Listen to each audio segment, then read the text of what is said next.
Welcome, everybody. My name is Caroline Farmer. I'm the Executive Director of Volunteer NC. We are hosting this event along with the North Carolina Center for Nonprofits and the North Carolina Strategic Partnerships. Just so you know, Volunteer NC is part of state government. We give out the AmeriCorps grants. We help with disaster volunteerism and donations. We also are involved in the Governor's Page program and encouraging volunteerism with awards and other aspects. So during this time of COVID, the ongoing disaster that it is, we have been involved with feeding, education initiatives, and the like. So I really want to thank all of y'all because most of the people who are here are nonprofits or clergy, and so I want to make sure you know how much we appreciate all that you have done this year. I think I'm speaking for the entire panel on that one because we would not be where we are without your support and assistance and helping your communities. So as I mentioned earlier, this program is going to be recorded, and so we will send out the YouTube link tomorrow afternoon and post it on our website. During the Q&A portion of the program, we're going to ask that you raise your hand. It's one of the symbols on the on this program so that you can be called on to speak. During the program, please type your question in the chat and we will try to get to those as we can. Now I'd like to welcome the people, our wonderful panel that have agreed to help us with MythBusters. So if I can start, we gathered experts in areas of medical, legal, politics, and religion. And so the first one is Congressman Greg Murphy. You will wave to everybody and say hello. Hello, hello. So Congressman Murphy graduated magna cum laude from Davidson College, then attended UNC School of Medicine, graduating with honors. After residency, he and his wife, Wendy, settled in Greenville, North Carolina to begin his practice. They have 3 children. All of now are working or in graduate school, which means you were successful. Yes. Dr. Murphy served in the North Carolina House of Representatives from 2015 to 2019. He has now successfully replaced Congressman Walter Jones, who passed away after serving the citizens of North Carolina for 22 years. He serves on the Veterans Affairs Committee as well as the Education and Labor Committees. So welcome, Congressman Murphy. Thank you so much. And next we have Reverend Paul Langston. He is a native of Dillon, South Carolina, earned his bachelor degree from Clemson University, served as a minister to youth and children in Durham, has served as pastor of Bear Swamp Baptist Church in South Carolina, then Great Marsh Baptist Church in St. Paul's, North Carolina, and Forest Hill Baptist Church in Anderson, South Carolina. So he's been all over North and South Carolina. Paul, if you'll wave to everybody and say hello so they know who we're talking about. So Paul has served for Director of Missions and at the Eastern Baptist Association from 2016 to 2015. One of his missions is to encourage greater giving to mission causes and direct involvement through mission projects and trips and fervent prayer. He is currently the interim pastor for Red Bud Baptist Church in Castilia, North Carolina, who has chosen to do drive-in worship since May 10th, 2020, and is now going to start socially distanced worship May 2nd. So I know y'all, everyone's excited about that. So thank you and for joining us, Reverend Langston. Dr. Teresa Duncan currently serves as the Director of Bladen County Consolidated Health and Human Services, as well as a clinical nurse educator for Bladen Healthcare. Teresa holds a Bachelor of Science degree in nursing from UNC Pembroke, a master's degree in nursing science from UNC Wilmington, and received her doctorate in nursing from Gardner-Webb University. She holds several certifications in her field, including advanced cardiac life support and neonatal advanced life support. She's received many honors and recognitions over her career, including the Caring Person Award from Elizabethtown White Lake Chamber of Commerce last year, which I would say is probably well deserved given what craziness we've had recently. So welcome, Dr. Duncan. And the last on the panel is Granger Pierce. He was raised in eastern North Carolina and spent much of his time roaming his grandparents' farms. He earned his undergraduate degree from Duke, then a graduate from law school at Chapel Hill. He moved from there to Charlotte, where he developed a thriving employment law practice and works there representing a lot of employers of various different sizes. Outside of the office, Granger enjoys serving as assistant scoutmaster with Troop 11 in Gastonia, where he resides with his wife and son.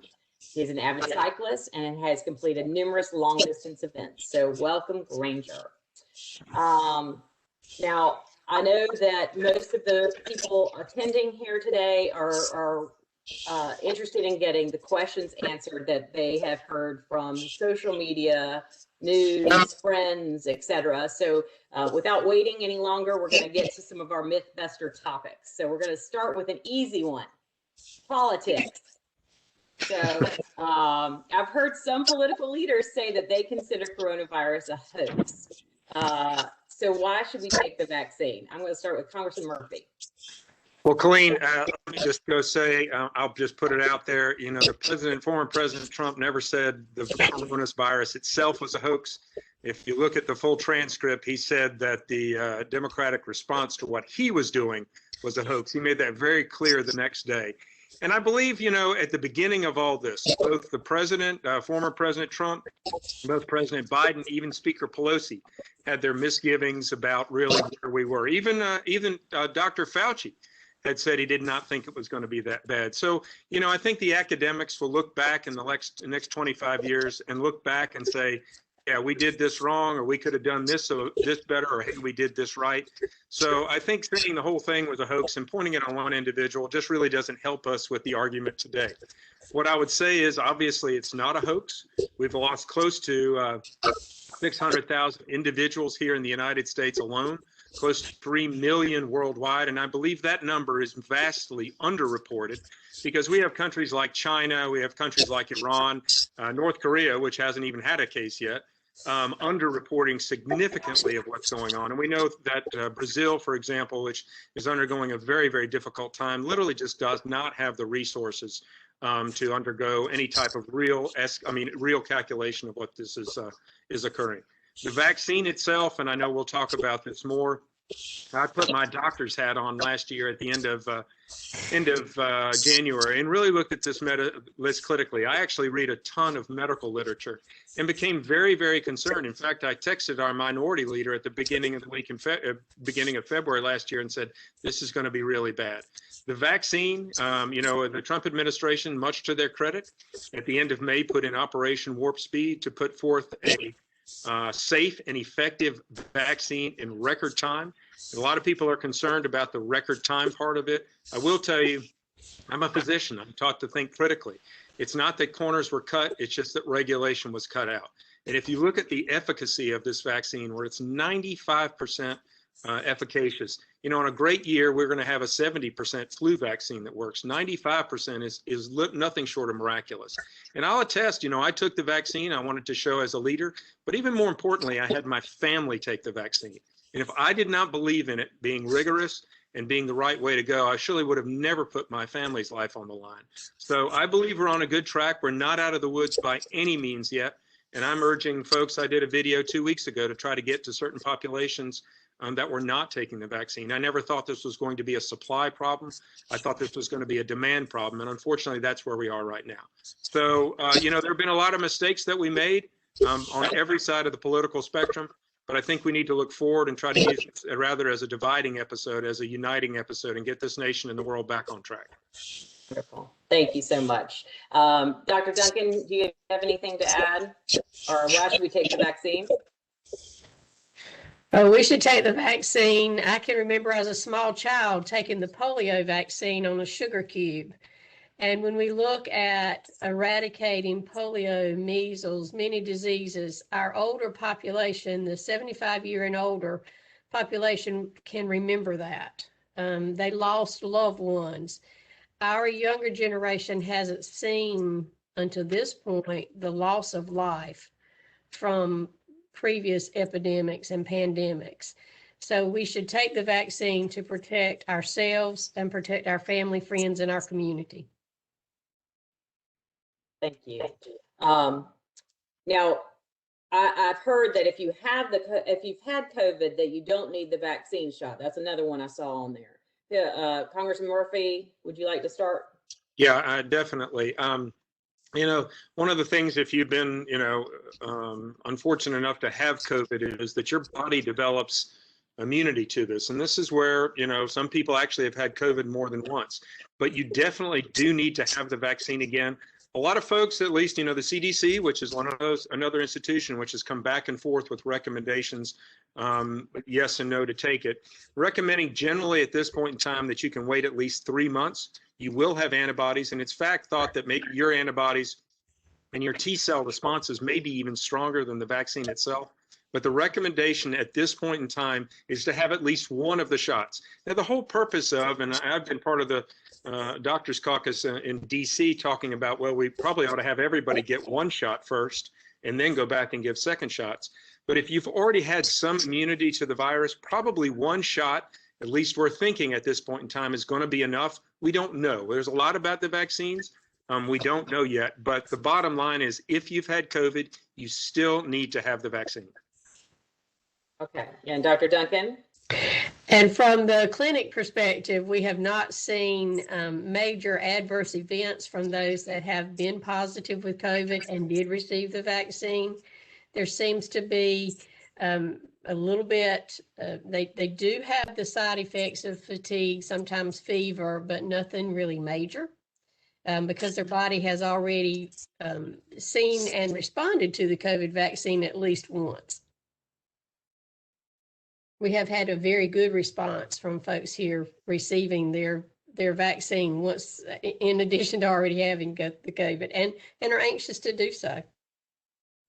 Well, this seems like a perfect time to sort of break stride a little bit and ask, what was your COVID vaccine story? Because that seems to be, for those people getting a shot, they're like, well, which one did you get, and did you have a reaction? So I'm going to shake it up a little bit, and Pierce, I'm going to call on you since you hadn't had a chance, and then Reverend Langston. Well, Caroline, I appreciate it. You're throwing me a softball here. I don't get a legal question. I just get the what's your vaccine story question. That's way easier. Before I start, I have to give a shout out because I'm hearing people talk about Greenville and Bladen County. You said East North Carolina. I just got to throw out there a big shout out to anybody from out there from Hertford County or Ahoskie. That's where I'm from. All right, just to answer that question briefly, I got the J&J vaccine, the one-shot deal, and one and done. Yeah, one and done, and I was definitely done because I was feeling a little bit under the weather for about 4 or 5 days, but got that done about 5 weeks ago, and definitely glad I did it. Good. If How about you, Reverend Langston? And let me throw out there too, if there's anybody who's interested, I mean, the way I was able to get mine, I think I got mine earlier than I probably should have. Our Walgreens in Gastonia had a surplus list, and you could call them and get on the list. And if they had extra doses on a particular day, they just call down the list and find somebody who's available, and you go in and get your shot. So I'd encourage anybody who's looking to try to get it sooner than later to give your Walgreens a call. All right, Reverend Langston. Okay, I got my first shot Moderna March 1st, and my second shot I got last week on April 1st. Really didn't have any significant side effects, and it was no April Fool's joke for me. But the first shot I had some arm soreness, but nothing significant. Actually did pretty well. The second shot, really nothing. I had a bit of a headache, but just pretty simple symptoms, and thankful for it. And so the immunity's there, and it's great to be able to have an increased level of confidence. It is, I understand. How about you, Dr. Duncan? I received an early Christmas present. Bladen County Health Department got our first supply on December the 19th or 18th, and I took my vaccine on December the 19th so that I could help. As a nurse, I can help with the COVID vaccination. The second dose I received on the 19th of January. And with the first one, I had a little bit of arm soreness, but felt great. With the second one, I had a little bit of loss of focus. I couldn't quite focus quite as well. Had a little bit of cold feeling, not chills, but cold, no fever. After about 24 hours, did very, very well. Wonderful. And Congressman Murphy? All right, I think we might have lost him. So I do want to say, this is a question for all of you. Was anybody hesitant before they got their vaccine? Were you skeptical? And what struggle did you go through when you were trying to decide whether or not to get the vaccine? I was not hesitant at all. Anybody? All right. I was not hesitant either. I'll jump in and say I was definitely hesitant about getting it done. What changed your mind? I've got my mother-in-law who lives down the street from me is in her late 70s and has gone through chemo, so she's more susceptible than others. And so I decided I wanted to go ahead and get mine as soon as I could. I was definitely concerned about it. And I heard some stories about the side effects, but it really was just feeling run down for a few days, and after that, back to normal. Wonderful. Well, going back to the government myths that we've seen and so forth, there's been a lot of talk about this vaccine not really being a vaccine, but that it's some, like they were when they sterilized a lot of minorities. And so how, with the government saying this in the past, how do we even trust that this is the vaccine? And so I know that's kind of a hard question to ask, but Congressman Murphy, are you still around to answer or to give a shot? How about you, Dr. Duncan? This vaccine has been through rigorous testing, and we have to remember that the coronavirus is not new. There have been studies and research done on coronavirus for years, and so we use some of that past research as part of the reason why we were able to make this vaccine at warp speed. The clinical trials that was going, as Congressman Murphy mentioned earlier, it was a much effort, and when you think about many scientists all over the world were concentrated on this at one time. There was probably more research done on this vaccine than ever before on any other. Gotcha. Well, go ahead. I thought I heard somebody. All right. Well, I do have a quick question then. Going along the myths that I've seen on Facebook, I saw that the vaccine was made with aborted fetus. So, Dr. Duncan, you want to take a stab at that? Anybody else? None of the vaccines, Pfizer, Moderna, nor the J&J, contain fetal cells or fetal tissues. Fetal cells were used in the research of the vaccines. It is common for fetal cells to be used in vaccine development. The Johnson & Johnson did use fetal cells that were isolated over 30 years ago in the, not in the vaccine, but in the research. Okay. So that there's a grain of truth, but it's not accurate, is what you're saying, that there are no fetus cells in the vaccines. Correct. Okay, that's what I want to double check. So I've seen that. Do what now? I can hear somebody. All right. Well, And Carolyn, one Yes, thing sir.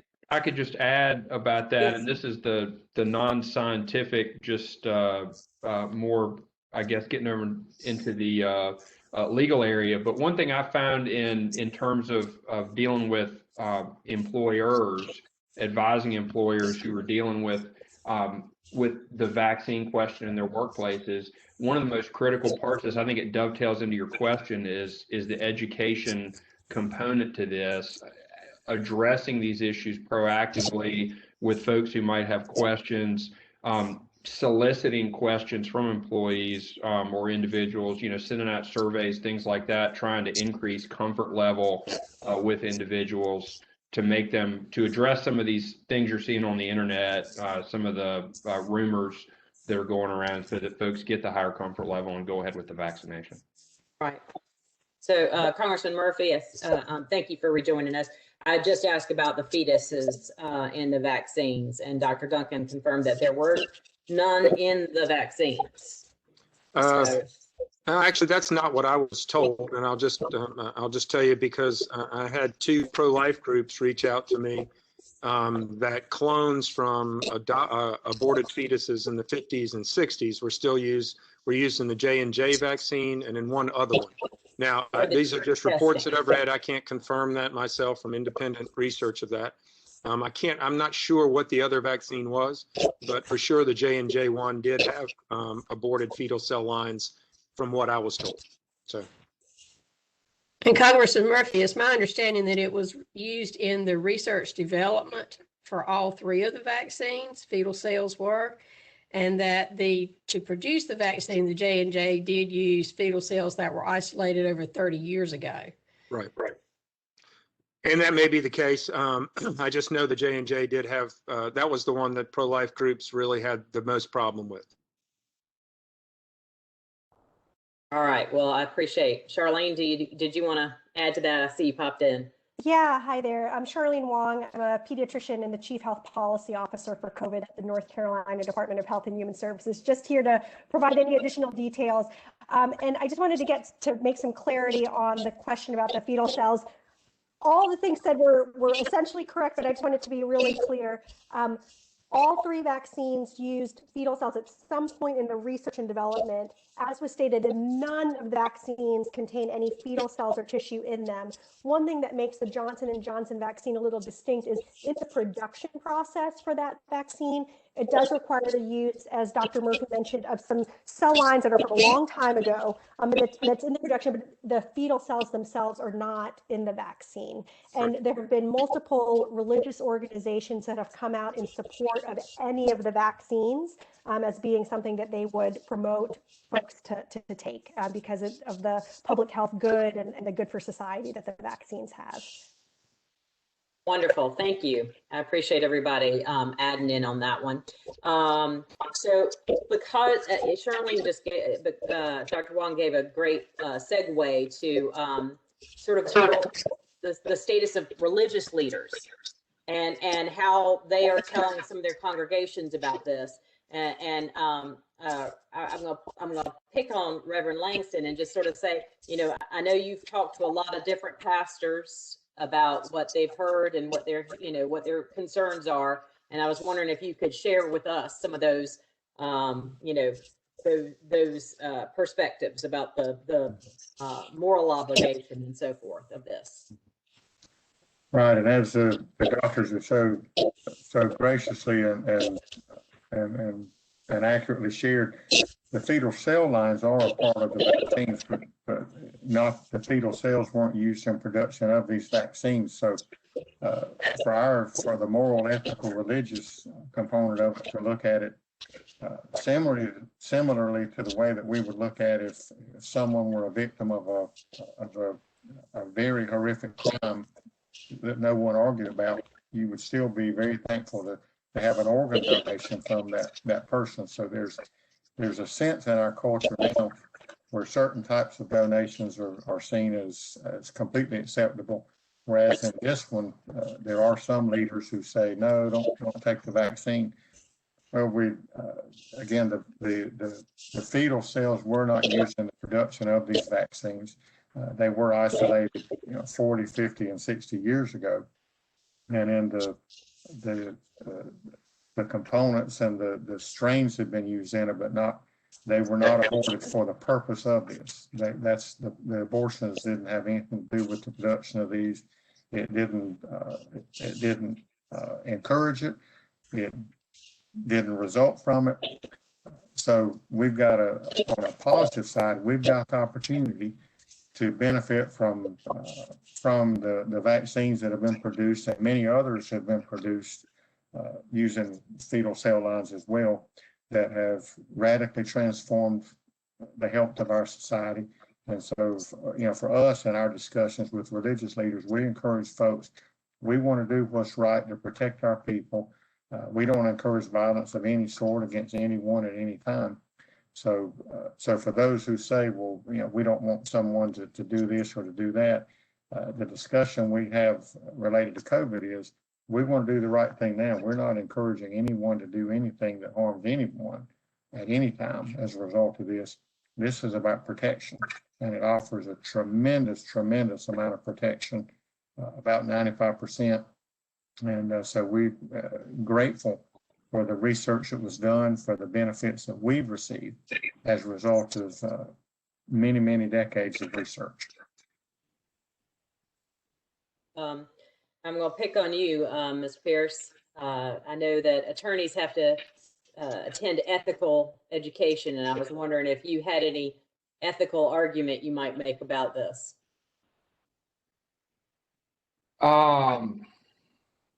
You're putting me on the spot. Well, that's what the whole point of this is, isn't it? Well, how about this? What do you think about the moral obligation I'm to gonna get vaccinated?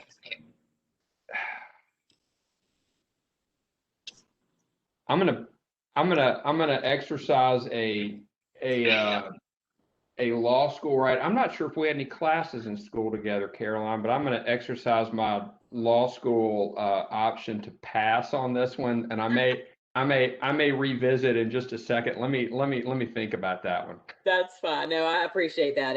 Mulling is a favorite family term in our house. We got to mull on that. So I'm going to hit you up with something else though. How about the legal obligation to get vaccinated? There you go. Or have because I know a lot of the people on this panel, the audience they're nonprofits. They Right. are employing people. If they're not employing them, they've got volunteers working for them. So, Yes. And same thing with clergy. So they have a lot of interactions happening. And so I just worry about what the legal issues are. Thank you for pitching me a softball. That's much better. No, in terms of legal obligations, it's an interesting issue. The first thing I want to touch on in terms of what an employer can and can't require, because this question comes up a lot, is can an employer require employees to be vaccinated to set foot in their workplace? And the answer to that is yes, but it's more of an it depends. Employers generally are entitled, because it's their workplace, they're certainly entitled to require employees that are going to come into work to be vaccinated. Then the question comes up, well, are there any carve-outs to that? Are there any exceptions to that? And there are two big exceptions, which to a certain extent can pretty quickly swallow the general rule, especially in terms of how much time it takes up to deal with the issues. And before I talk about those two exceptions, because they're important, I want to mention that that's why I'd say 95% of employers with whom I work have taken the approach of strongly encouraging the vaccine without making it mandatory. And those two exceptions to the general rule are number one, if you've got somebody that's got a disability and the vaccine would create an issue related to the disability, they can ask for accommodations to the mandatory rule. The second, and that's under the Americans with Disabilities Act, and most employers are generally going to be covered by that if you've got 15 or more employees. The other exception is for folks that have sincerely held religious beliefs. And I won't presume to step into the area of what constitutes a sincerely held religious belief for the purposes of what that is or isn't, other than to say I can tell you what the EEOC, the Equal Employment Opportunity Commission's view on what a sincerely held religious belief is. And the rule there, generally speaking, is if the belief occupies a place in somebody's life similarly held to a traditional religious belief, it doesn't have to be something that would be recognized as a general, more traditional religious belief. Employers are supposed to generally default to that. And so what I've seen from the standpoint of employers trying to administer this, if somebody takes the approach that they want to make it mandatory for folks to have to get vaccinated to walk through the front door, is a lot of times employees, folks have access to the internet. People that don't want to get the vaccine can look online and see what the exceptions to the rule are and use those or talk about those. Most of the time, employees that have concerns under one of these two categories it's occupying a lot of organizations' time trying to deal with that. So that's why most organizations that I've seen are taking the approach of just strongly encouraging and not making it a mandatory requirement. You. That kind of is a segue to one of the questions that's come up on the chat. I'm going to start with Congressman Murphy since we still have him before he gets pulled out. The question was, I live in Onslow County and I'm concerned about allowing military personnel to opt out of being vaccinated. I believe this negatively impacts our surrounding communities and military readiness. How will this be addressed going forward? And Congressman Murphy, you may not know the answer, but you mentioned you were in the military or veterans committee in your bio. So if you know anything, feel free to answer. If not, you also can pass. You're muted. Can you hear me okay? Okay. I'll go back to the moral obligation. I'll even throw in something with the legal obligation and throw in with the military obligation. Your moral obligation, I think, especially given today's when we have a different set of morality that is depends upon what day it is and how somebody feels. I think that's an individual choice on what they believe is their risk and what their risk to somebody else is. I can't tell somebody else what to do. I believe that's one of the things that is the greatest part of the United States, but probably the most difficult part of the United States. This is why, to be honest with you, it's been so hard here in the United States, because we're a democratic republic. We have individual rights. As far as a legal obligation, I'm wearing my white coat today because I'm playing a little bit of doctor today. On staff, to be on staff at a hospital, I have an obligation to have a flu vaccine every year. Now, they have not come out and say that medical personnel have to have the COVID vaccine, but I will tell you, in precedent, that's already been set in stone, that unless, as our attorney said, that unless there's a religious disqualification or some type of reaction, medical reaction to the vaccine components, this probably will be required at some point in the future. Now, I've visited on several of our military bases here in Eastern North Carolina recently, and I asked the commanders and some of the Marines and Coast Guard folks if they had been vaccinated. And most of them are willing, because they understand the importance to not only them personally, but to their fellow Marine or fellow Coastie. But I will tell you, the Navy commanders will allow you to get on the ship if you've not been vaccinated, but they won't allow you to get off the ship if you're on leave somewhere. So this is where, when you walk on a vessel, the captain is in charge of what goes on that vessel. So while it may not be mandatory, it's going to be pretty much required one way or the other. Now, in folks that are being now deployed, those individuals are moved up. But again, the military has not made this vaccine mandatory yet. My thought in the future is that at some components and in some workers' places, it may very well become required mandatory. Thank you. I appreciate that.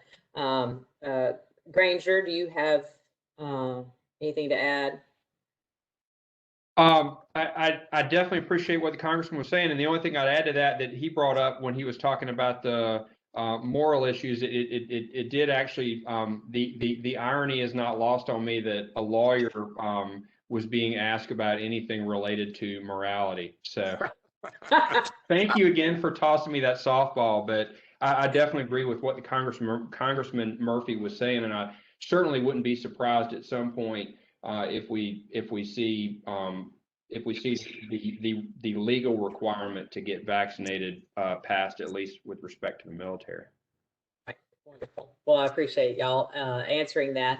Going back to some legal questions, since I got you unmuted. Can somebody be fired if they refuse to take the vaccine? Let me give you the lawyer answer on that one too. It definitely depends. There are a couple of what I want to. Well, let me answer it this way. It depends on what your job requirements are. If one of the essential functions of your job is to be present in the workplace, if you have a job that would actually require you to be physically present, and the employers put a requirement in place that you be vaccinated, then yes, if you refuse to get vaccinated, the employer can potentially terminate your employment. One of the big ifs, though, that comes up with that is the question, is if it is a requirement for you to be present in the workplace. One thing we've learned over the last, 13 months is how much can be done outside the workplace. And so what a lot of the controversy surrounding this now, and really it's another reason why a lot of folks are taking the position that they encourage the vaccine without requiring it, is the EEOC takes this position. If you can't come into the workplace, then the employer can't fire you if you can perform those essential job functions outside the workplace. So if you're in a position where for the last, let's say 8 to 12 months, you've been working from home and doing your job just fine from home, and the employer takes the position, okay, work from home's over, we're bringing everybody back into the office, there are going to be some issues if the employer says, we've now decided that we're going to make this particular job or that particular job attendance mandatory. If that employee says, well, I can't because I've got this issue or that issue, the employer is supposed to at that point think about the possibility of the employee working from home or remotely. So I'm gonna come back to some of that, but I'm gonna switch back because I do want to make sure we get through some of those gorgeous myths that I've seen. The last one I really remember is the chips. The vaccine is inserting chips into, I don't even know who wants to address this one first, but Congressman Murphy, go right ahead. I'll go for it completely. I'll address the myth that it changes your DNA as well as chips also. This vaccine is something called an mRNA vaccine. And what it does is the mRNA is a recipe. The recipe goes into your cell and the cell reads the recipe. The recipe then degrades. It goes into nothing. And then what the cell does is it creates from that recipe a small piece of the spike protein. And then therefore the body says, hey, this isn't supposed to be here. And that's where the creation of antibodies towards that little piece of the spike protein occur. And so it doesn't have anything to do with DNA whatsoever. And so the second part is a microchip. Honest with you guys, that's, I don't want to say it's nonsense because of course it's been out on the interweb, as they say. There is no microchip that's going into any of these vaccines. And, guy, I'm a First Amendment person. I believe in personal rights. I would be out marching in the streets if I really truly thought that were the case. I'm studying this from a physician standpoint, from a scientist standpoint. First of all, more than any type of political standpoint, there is no microchip. It does not change your DNA. And as best we can tell, the myths also about it causing any infertility issues were theoretical at best and have not shown to be the case at all. So there's the trifecta right there, Caroline. All right. Does anybody have anything they want to add to that?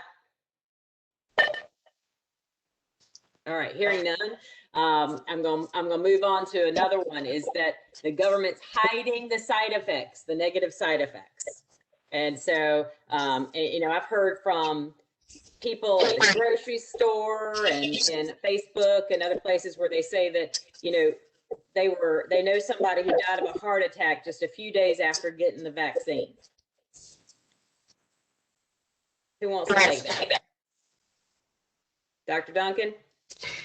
So, you know, life is going to continue to go on. COVID is here and it hasn't stopped strokes, heart attacks, diabetes, high blood pressure. Just as if you were to go into the hospital with chest pain and to have an EKG today, and the EKG showed no heart attack, it doesn't mean that you might not die tomorrow or the next day or next week of a heart attack. The vaccine has not shown to prove to have any effect to contribute to heart attacks or strokes or any of the above illnesses. We are in North Carolina, we have an app that you can, not just in North Carolina, but you have an app that people are encouraged to report their signs and symptoms. And the app will actually contact you via phone, and you just text in, today I had no signs or symptoms, or today I had X number of symptoms. We also are encouraged as providers giving the vaccine, we are required in North Carolina to report any adverse reactions to the state. And we are also reporting if you were to receive the vaccine and then later develop COVID, then we're required to report that as well. We are hiding nothing.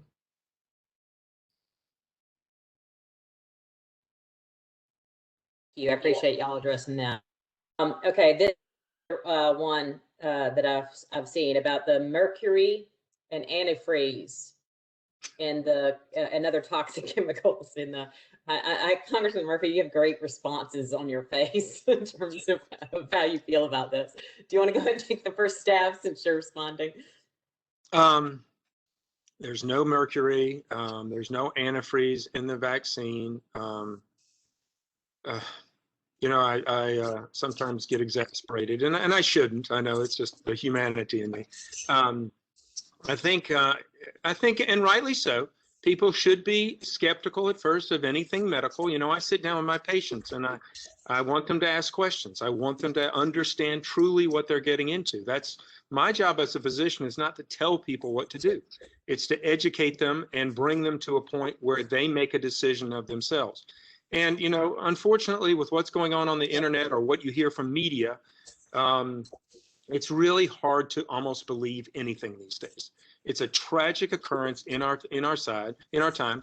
I try to correct people when I can, and do so in a manner that's as respectful and educationally as possible. But as you can imagine, I get attacked from both ends. And so I feel like I'm in the right place sometimes, because if I get attacked from the far right and the far left, then I must be in the right spot. But I will tell you, you know, the side effects of having some fever, some chills, some arm tenderness or something are real. They do. I always tell people to take a little Tylenol or ibuprofen. But there's not any antifreeze that goes in these vaccines. Again, I'm going to go back to the simple point that, you know, it's one thing for me to take the vaccine, okay? But it's another thing if I want my family to take it. Now, I love them more than I love my life itself, and I would not ever put any of my family members, my children, my wife, ever at any risk if I did not believe this was safe. Thank you. Dr. Duncan, do you have anything to add? Just for the record, there's not any latex in the vaccine as well. Does anybody else want to add other ingredients? Thank y'all. I appreciate that. I do, I've heard two other things. This is not related to what's in it, but I've heard that this is about that God will protect us. So Reverend Langston, I'm going to have you address that. The second question we'll get to after that is about this is just a means for the pharmaceutical companies to make money. So Caroline, those are the two things. Go ahead. If I could address a little bit about just the religious aspect. In Clayton County, early on, we had various faith-based organizations, ministers reach out to us for testing. And we were able to further develop those partnerships later with vaccines. It is because of the faith-based organizations in Bladen County that we have been as successful reaching out to the minority populations here. The ministers and their deacons and elders were so beneficial in getting lists to us of age 75 year and older and age 65 year and older. And as we opened up to different groups, we have really depended upon our faith-based organizations and are so thankful that they partnered with us. Thank you for adding that. I've seen a lot of that as well, and it has been remarkable how nonprofits and faith-based organizations have stepped up this past year. It has been truly remarkable. Reverend Langston.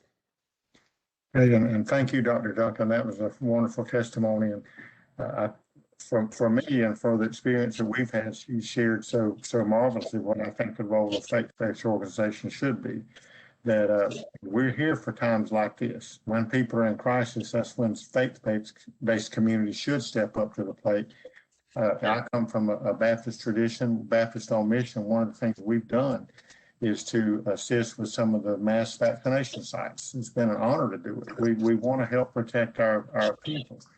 So the comment that God will protect us, it can become an excuse. That we don't have to do anything ourselves.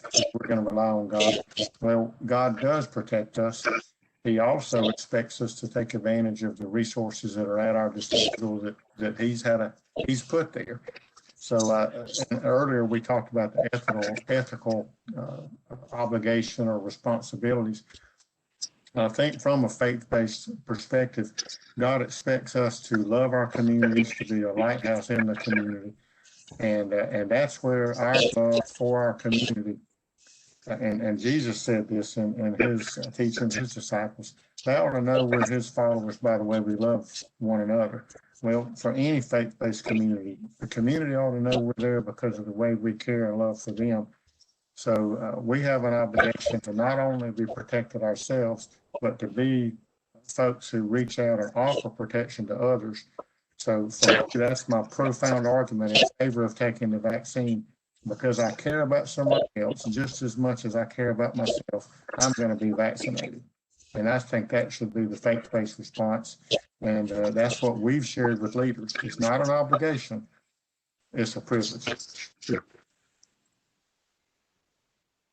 I appreciate that. I know that even the Pope has come out in favor of vaccinations.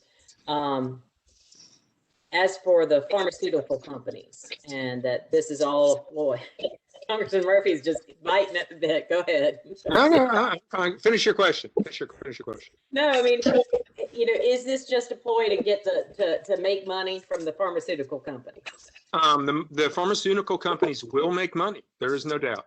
When Operation Warp Speed came out in the end of May of 2020, $10 billion was set aside in the CARES Act, actually prior to that, to have pharmaceutical companies actually work together instead of competing, share information and share data that we could get to the quickest vaccine possible.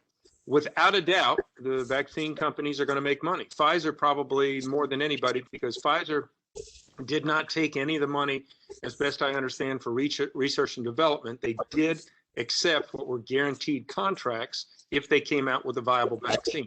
Now, I'll play two edges of the coin here. I've been part of what they call the Doctors Caucus in Washington, D.C., and we've been very stern advocates for the fact that if one shot of the Pfizer vaccine works 80%, why don't we give everybody one shot rather than worrying about getting second shots? Because the likelihood of corralling the virus is much greater if more people had an 80% chance rather than fewer people having a 95% chance. Unfortunately, we've written letters to the Biden administration. We've written letters to Dr. Fauci. We've written letters to the FDA, and that those recommendations have not been heard. Some have said, well, it's because Pfizer wants to sell as much vaccine as possible. I can't speak to that. As far as the whole thing being something to make money for pharmaceutical companies, that's flat out absurd. It's not the case. We're doing this because there's a pandemic. Millions of people have died across the world, and we've been searching and looking for a good, effective vaccine. The United States has done the best job of it. If you look at some of the vaccines, some of the people in China won't take the Chinese vaccine because they know it's not a good one. It has a greater issue of side effects. So yes, they are going to make money, but that by no means is the reason why we have vaccines today. Wonderful.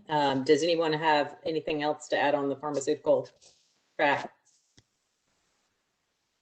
Right. So along those lines, we're, this kind of, Granger, I'm going to go ahead and put you on the spot. We get the card for getting a vaccine. And so legally, are we going to be required to prove that we have the vaccine for employment? Are we going to have to do it for travel? I mean, what are your thoughts on that? I can speak from a legal standpoint about what employers can do, and then we can take that one step further to the general population. From an employment standpoint, one, I think, important thing to keep in mind is employment. The employment context, I think, is fundamentally different from the general public, because from an employment standpoint, you're talking about a company that can control what goes on. Generally speaking, an employer can control, for the most part, what goes on inside of its business. So if they want to say you can't come in the door without a vaccination passport, fair enough. It's their business. They can close the door or not. Your remedy for that, if you're an employee who doesn't like that rule, is to stop working there and go work somewhere else. From the standpoint of how that will work in the general public, and I'll pitch this over to Congressman Murphy from a policy standpoint as well, but I think that's fundamentally different from the standpoint of how this would work in the general public, and how a vaccine passport could potentially interfere with our liberties as citizens, interfere with our freedom of movement. I think that's a fundamental infringement on our liberties, and hopefully that won't happen. I'm getting outside my lane a little bit from an employment standpoint, but from the standpoint of just employers and what could go on in the workplace, yeah, that would be fine. It's an individual decision for employers. My guess is, though, the way I've seen this so far, most employers are opting not to do that, and I think that's probably what we'll see moving forward. Congressman Murphy, did you have anything you wanted to add on that? Yeah, I would agree with that.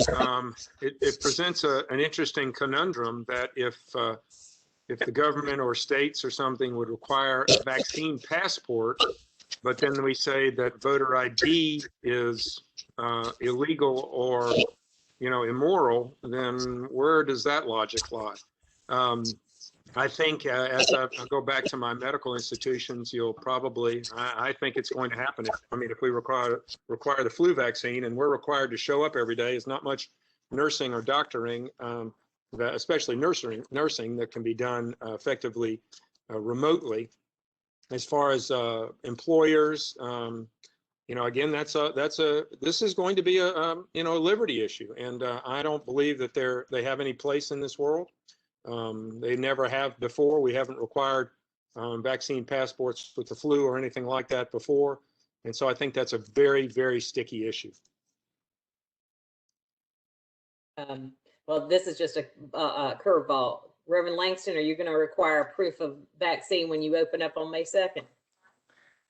No, we are doing social distancing and spreading out in 2 buildings on the facility and continuing the outdoor service. So, and frankly, we anticipate that as much as 1/2 of the church congregation will choose to remain outside anyway. So again, I get back to the privilege issue. We need to do what we can do to help our community, as opposed to the liberty issues of, what are we going to make you do? Right.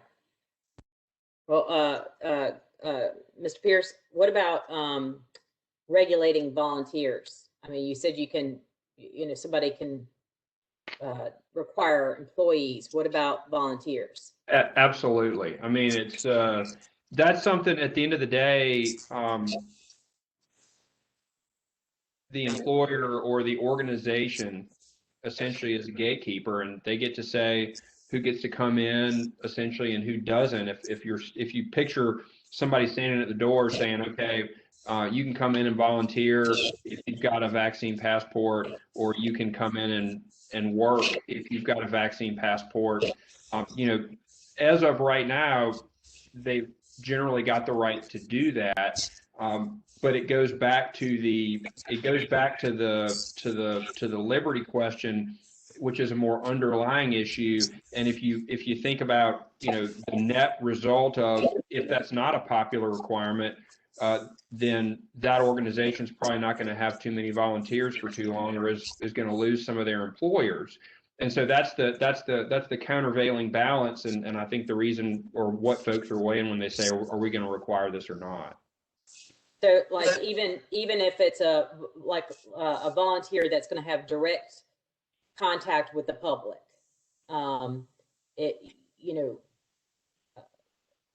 would you generally recommend, for the liability purposes, that the nonprofit have those forward-facing people have a vaccine, or is that not an issue at all? I don't know if that's really as much of an issue as it is from a policy standpoint. Employers, I think, wanting to minimize transmission inside their workplace or minimize transmission among other volunteers. I've seen a very small percentage of employers and organizations say, we are going to make it mandatory for public-facing employees or folks that interact with the general public on a daily basis to get vaccinated. But for the most part, and that's something they can do. But from the standpoint of dealing with this from a policy standpoint, the overwhelming majority of folks I deal with have just said, no, we're still going to make this something that we strongly encourage. We're going to provide resources for these folks to get answers to their questions. And ultimately, we're going to leave it up to the individual to make an informed decision about what's best for them. I mean, in terms of, is it better for them from a health standpoint and a safety standpoint to get vaccinated if they're public facing or not? And that's what I've seen most organizations do. Well, that is, I've covered all the social media myths that we know about. I think at this point we should, say goodbye to Congressman Murphy, because he's got to go work. Thank you very much for being with us. Thank you. God bless. Good questions. Good stuff. Thank you so much. Thank you. And then let's open it up to the public to see if anybody has questions or things that they've heard about and need responses on. So if Colleen or if anybody could raise their hand. Caroline, we do have a question here. It says, I direct a public-facing nonprofit. Should my staff be asked to sign a waiver that acknowledges personal risk they are assuming in working without a vaccination? You want me to answer that one, Caroline? Yes, please. That's a great question. And those waivers are very popular, and they are, I'm just going to hold up. This is my illustrative example. The waiver that you have signed is worth about that much. It's very popular for folks to have them sign. Really all it does is make the person who signed it think a little bit about what the potential risks are. And I think it can be a helpful tool for those purposes. But from the standpoint of worrying about, whether that's a potential defense to an issue, I think it's not really going to be worth anything. So just for the awareness and raising the issue is the best. Okay. Yeah, I mean, I certainly, I'm not telling folks not to do it. I think it can be very helpful. I've done those for employers and organizations to distribute to folks that are involved in that organization, whether it's from an employment standpoint or a volunteer standpoint. I think they can be very useful, but I'm just saying I wouldn't rely on that as a, for lack of a better term, a get out of jail free card. We all want. I don't mean that from the standpoint that anybody's going to prison over any of this, so please don't misunderstand me. Right. Caroline, How about any other questions? I might mention just real quickly that regionally and locally, I have heard, not in this county, but in another county, at least one church that is requiring a vaccination card to go back in person. And then at least one business is moving to, if you have not received a vaccination, then we're no longer going to pay if you are out, sick with a child with COVID or an adult or yourself.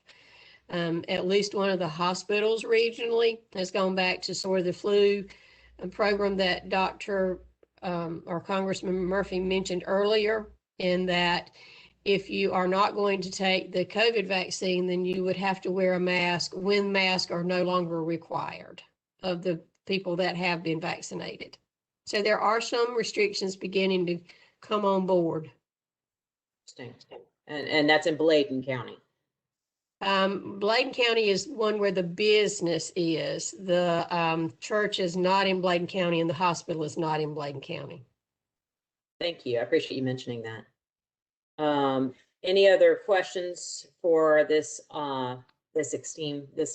this prestigious panel that we have here from the audience?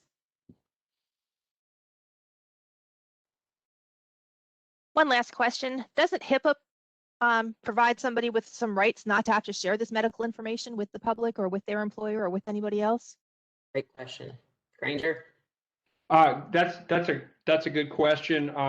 And the answer to that is, generally speaking, no. HIPAA is widely misunderstood in terms of how far it applies and to what it applies. But the general rule on that would be in terms of what you're dealing with from an employment standpoint or an internal organizational standpoint. If you don't want to share if you don't want to share particular information, that's fine, but the employer wouldn't necessarily have to make any kind of special exception. I mean, it's one of those, if you don't want to provide the information, then the employer doesn't have to make any particular accommodations.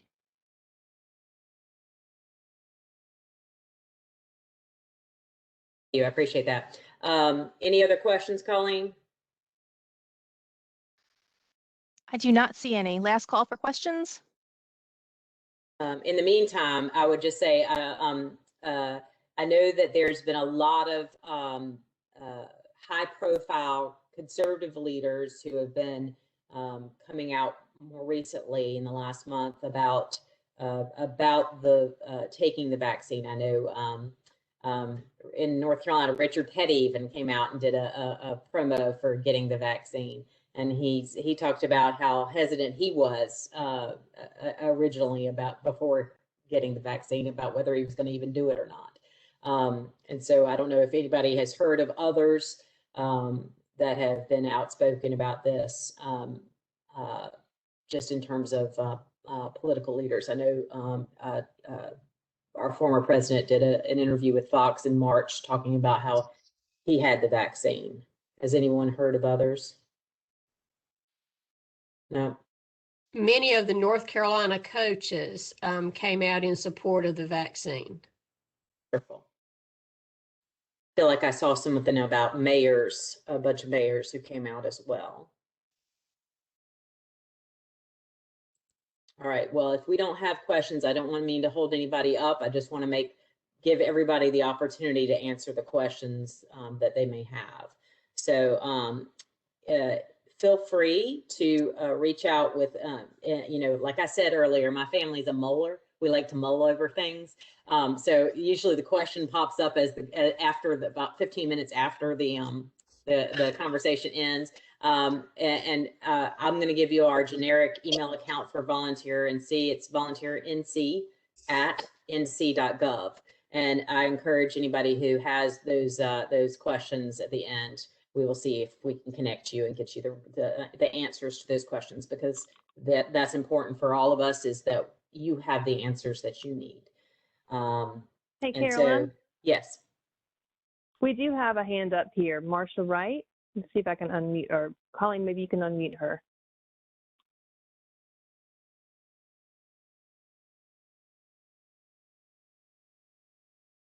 Hello. Hi, welcome to the panel. Yes, I What's your- just had a, yeah, I was the one who sent the question in about Onslow County, because I've lived here 40 years. I came here as a newly married military wife back in 1979. And when I heard this issue of the military being able at this point to opt out of it, it just didn't make any sense to me, because you cannot, if my understanding is correct, you cannot be deployed without going through certain medical procedures to allow you to go to another country or to be stationed in another country. And considering what's going on around the world, I've been hearing that even people who are stationed outside the United States can't get the vaccine, and we don't know whether they will be allowed to come back to this country once their time is up and they're supposed to be, allowed to come back home. So I understand the conflict between rights and obligations and so on, but once again, I guess it ties into businesses and everything else we've been talking about. How do you, as a business or an agency, a nonprofit, for-profit, protect yourself from liability if the one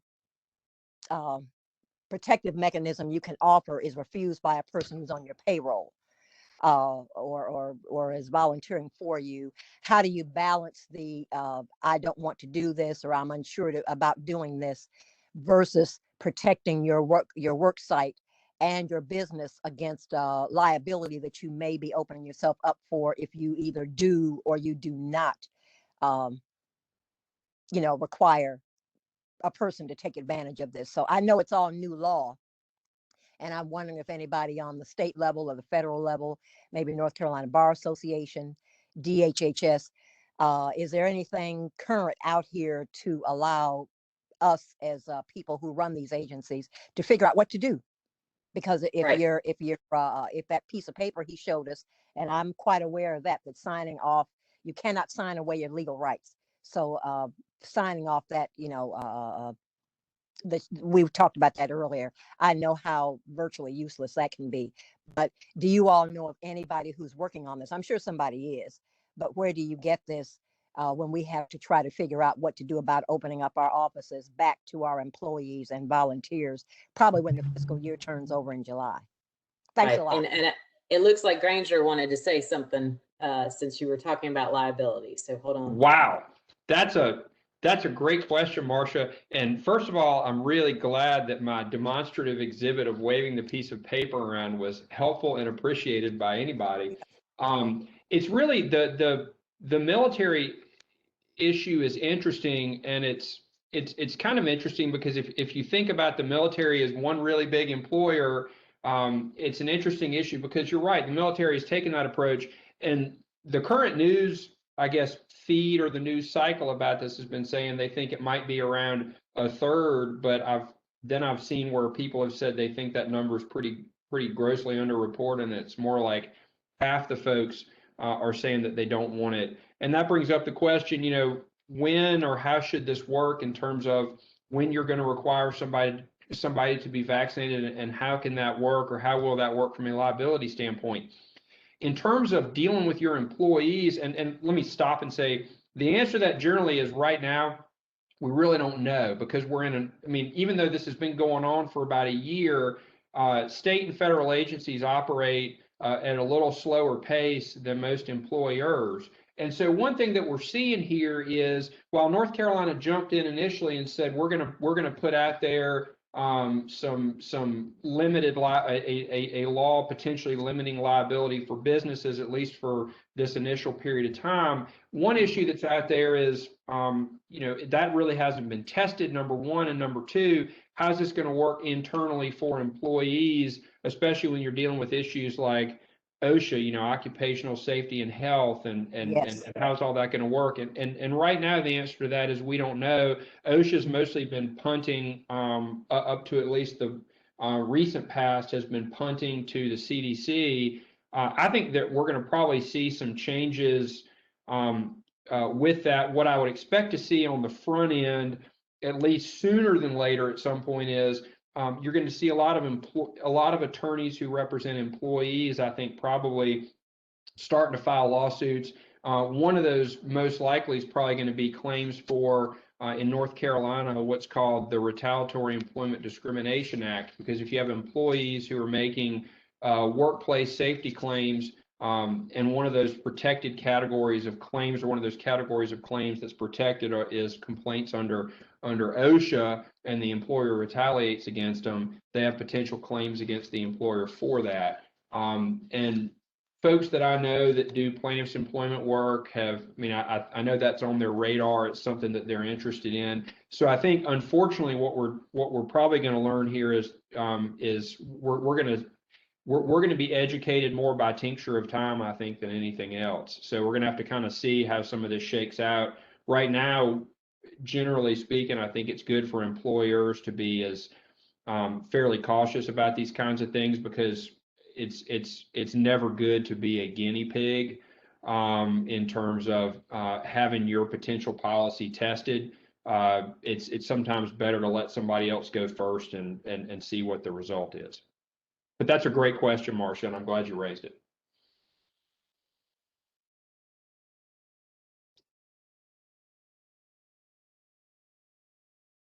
Sorry, I was speaking. Thank you, Marcia. That was very helpful.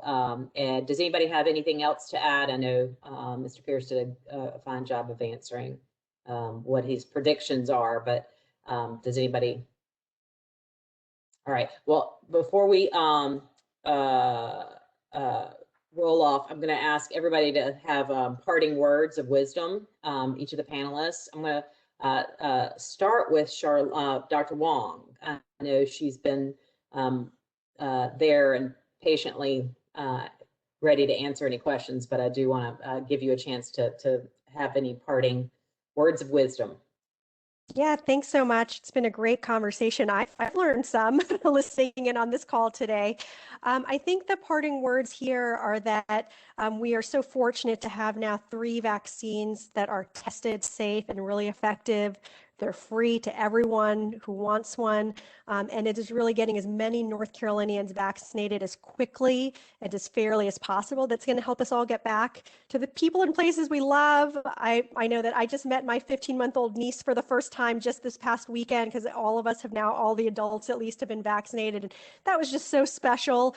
And so I think, the more that each of us can do to have a conversation with another person, now armed with this really accurate information, so that if other folks are seeing some of this information that we have now sort of discussed, how it's, not accurate, and you've got these good facts, and we have found in our work that it is really the messenger with this information that is so important when it comes to this vaccine, because, people trust the people that they know and that they spend time with and that they, rely on for their advice about other things in their life. So the more each of us can do to spread this good information and encourage everyone to take their shot when they have a spot, that's what's going to help us get back in control and get over this pandemic. Thank you so much.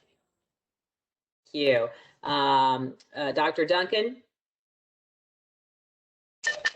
I have to echo Dr. Wong's comments. We now are in the point in our county and some of the surrounding counties where we don't have the demand that we once did. We're having difficulty now filling our appointment slots. Please encourage your friends, your family. If you're going to get your vaccine, offer to take someone with you. Offer to help them get the appointment. Take them to the drive-through. It's so important that we are as prepared as we can be. And one thing that we found out early on, I told my folks here in public health and my friends and family, you know, if we overreacted to this pandemic, either with the testing and or the vaccination, it would be pretty difficult to tell the results. If we underreacted, it would be blatantly obvious. Words of wisdom. Mr. Pierce, parting words. I have parting words. I don't know how much wisdom is in them, but I'm happy to share some parting words. You know, one thing my grandmother always told me was you catch more flies with honey. And what I really, and I guess to stick a couple of colloquialisms together, here, I think it's really important for your organizations to think about focusing on the carrot and not the stick. The carrot being education, positive reinforcement, and being a resource for folks to help educate them about the positives of getting the vaccine, as opposed to the stick where you're trying to compel folks to get it potentially against their will. So that's what I'd say, is just focus on the carrot and not the stick. Wonderful words of wisdom they are, regardless of what you thought. Reverend Langston, you're going to be our last panelist. Okay, and I will encourage folks to get the vaccination as well. And from a personal standpoint, here at Baptist on Mission, we haven't had anyone get sick in the last year at work. However, every single one of us has chosen to receive the vaccine. We're all vaccinated. At the church I serve, same thing. We chose to remain outside. Choose to do the things that will protect yourself and others by receiving the vaccine, and encourage others to do so. It's a choice. We do have liberty to choose to help other people because we care about them. All right. Well, for everybody who was able to be on this Lunch and Learn, we really appreciate it. We will have another one in a few weeks, and Colleen will be sending out notices about that. We recorded this, and we will be posting it on our website, hopefully by tomorrow afternoon, and you'll get a message about that. So thank you all for joining us. Thank you for the wonderful questions. Again, if you have any follow-up questions, please don't hesitate to email us, and we will try to find the answers for you. And for our panelists, thank you very, very, very much for participating and your patience with my random questions and myths. So thank you very much. Thank you for joining us all.